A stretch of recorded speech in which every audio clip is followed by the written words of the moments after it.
જય માતાજી। તો સ્વાગત છે બધાનું મારા આજના વ્લોગમાં। અને ફરી એકવાર હું આજે પહોંચી ગઈ છું રાજકોટના રેસોર્સ ગ્રાઉન્ડમાં, કે જ્યાં સરસ મજાની ભાગવત કથાનું આયોજન કર્યું છે। અને હજી તો જો કે કોઈ આવ્યું નથી, એટલા બધા માણસો, આખી બધી ચેર ને બધું ખાલી જ છે, જો તમે। અને સરસ મજાની લાઇટ પણ ચાલુ થઈ ગઈ છે, અને સામે આપણને સ્ટેજ દેખાય છે જ્યાં વ્યાસપીઠ છે, અને જ્યાંથી આપણને જિગ્નેશ દાદા જો કે આવી ગયા છે, જો આપણને દેખાય છે। હા, ઝૂમ કરું હું। જિગ્નેશ દાદા આવી ગયા છે સ્ટેજ ઉપર, અને હમણાં થોડીક વારમાં જ આપણને કથાનું શ્રવણ કરાવશે।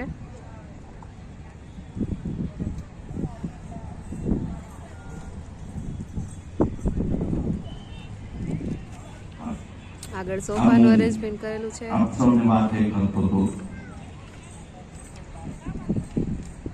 કે ગરીબ ઘરના બાળકોની સેવા, શિક્ષણ અને સંસ્કારને જોડી આ ત્રણેય વસ્તુ શેમાં આવે એ મેં અગાઉ કહી દીધું કે નજીકના ભવિષ્યમાં આપણે જે વડીલો વયસ્ક છે, શિક્ષણ, સેવા અને સંસ્કાર સિંચન, આ ત્રણેયને જોડી અને એનું નિરૂપણ થતું કોઈ સંકુલ હોય, મને જ્યાં સુધી ખ્યાલ છે ત્યાં સુધી કે લગભગ ગુજરાતમાં તદ્દન વિના મૂલ્યે ધોરણ 11-12 વિજ્ઞાન પ્રવાહનો કોઈ અભ્યાસ કરાવતું હોય એવી કોઈ સંસ્થા મારા ખ્યાલમાં નથી।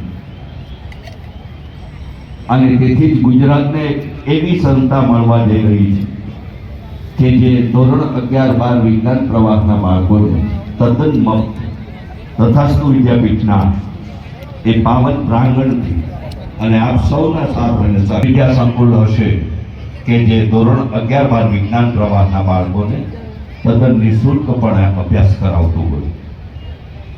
આપ સૌને એમ થશે કે અમે આમાં કેમ જોડાઈ શકીએ, તો આપણે એક એવો સંકલ્પ કર્યો છે કે 1 લાખ પરિવારને દૈનિક 1 રૂપિયાની બચતથી આપણે 1 લાખ પરિવારોને તથાસ્તુ વિદ્યાપીઠના સેવા યજ્ઞના સહભાગી બનાવવા માંગીએ છીએ।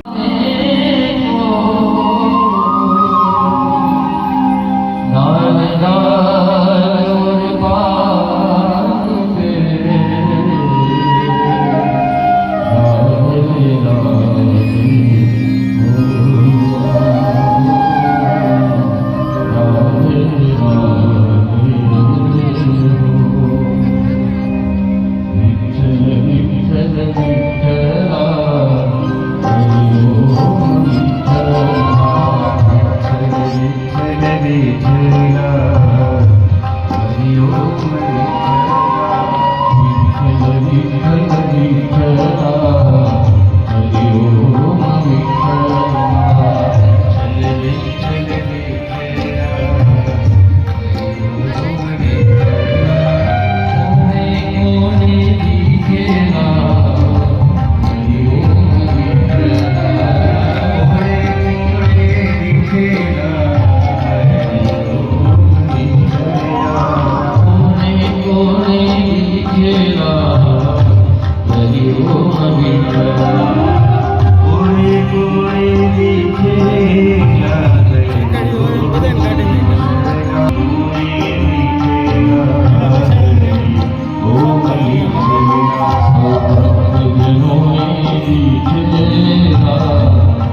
मिलित्वा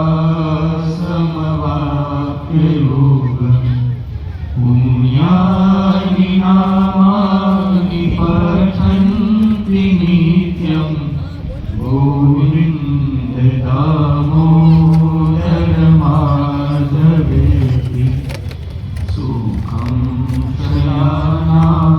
शयानानिलये चेति नामादि विष्णो प्रवदन्ति मर्त्या येनिशितं तन्मयोदर माधवेति जीवने सदेवं भज सुन्दराणि नामानि कृष्णस्य मनोहराणि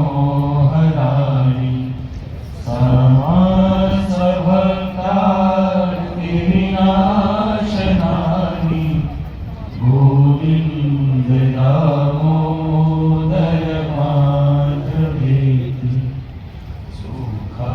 सुखावसाने इदमेव सारम्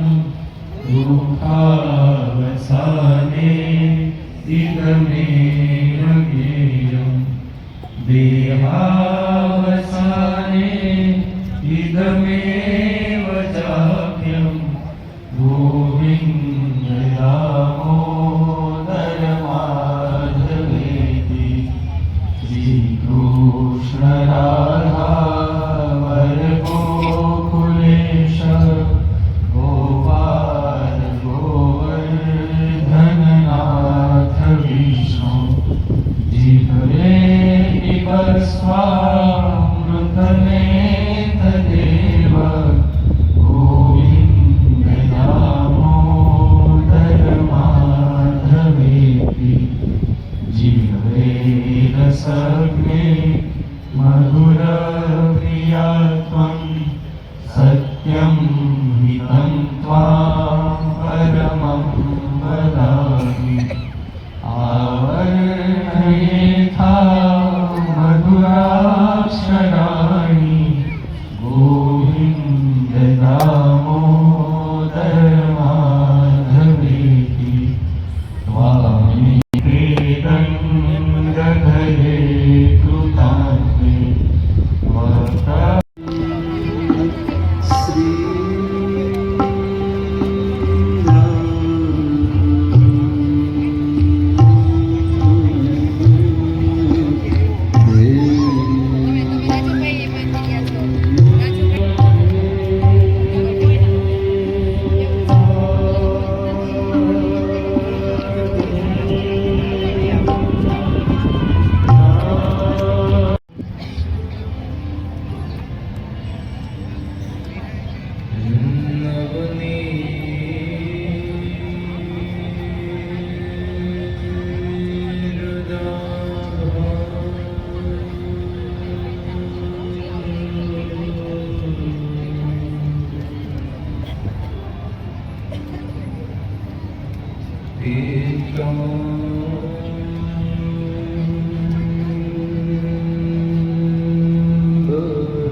રાજકોટ વાળાઓ તમારું જામ્યું ને એટલે તો કથા આવી આ ગામમાં, નકર કથા આવે આ ગામમાં?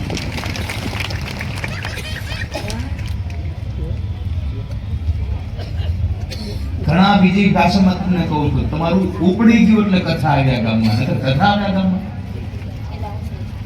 સર્કસ આવે, મેળો આવે, એ બધું તો એમનેમ આવે, પણ જ્યારે તમારું ખરેખર ભાગ્ય ઉપડી જાય ને ત્યારે ઠાકોરજીની કથા તમને મળે આ સંસારમાં. પ્રભુની કથા મળે તો સમજવું આપણું ભાગ્ય ખીલું હવે.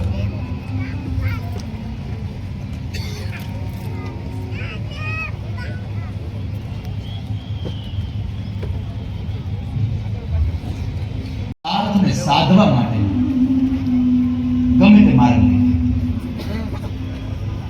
તો નારદજીએ અહીંયા આગળ કથા સાંભળી, કંઈક તો હશે એની પાછળ, નહીં તો નારદ કથા ન સાંભળી.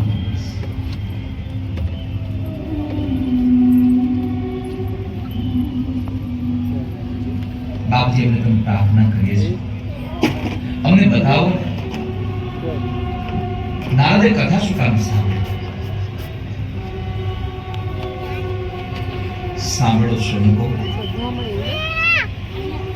એક વખતના સમયે દેવર્ષિ નારદ બહુ બધું ભ્રમણ કરીને અમૃત્યુ લોકમાં બહુ બધી જગ્યાએ ફરીને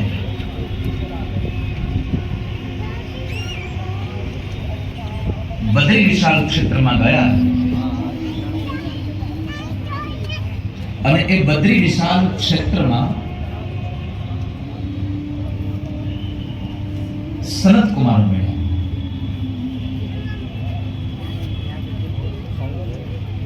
નારદજીનું મોઢું જોયું એટલે સનત